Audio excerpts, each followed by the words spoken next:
Okay, try number 2.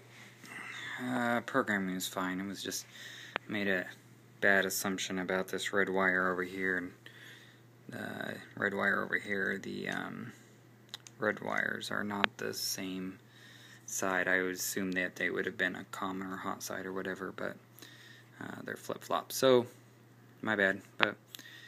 And I didn't notice it when it was up on blocks because I really wasn't paying attention to the actual direction, just mostly the speed of these motors. So here we go, second try. If you didn't watch the last, we just did circles, which was fun.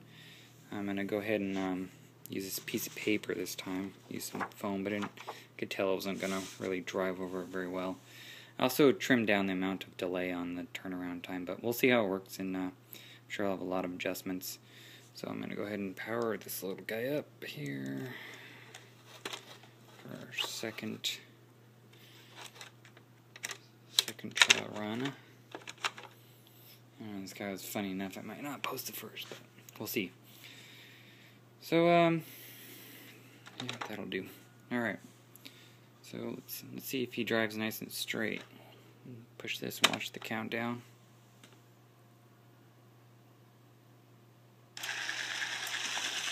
Oh, didn't like that at all, did he?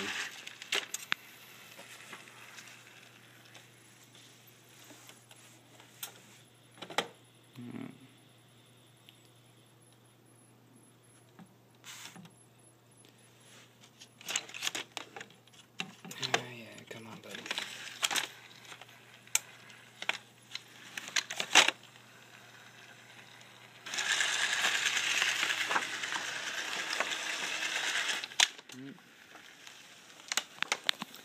No, that's fine. It doesn't really like the paper.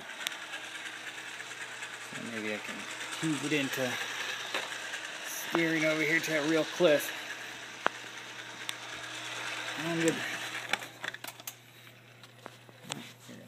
Hold on for a second. Oh, okay. Well, that's actually a very fair test there.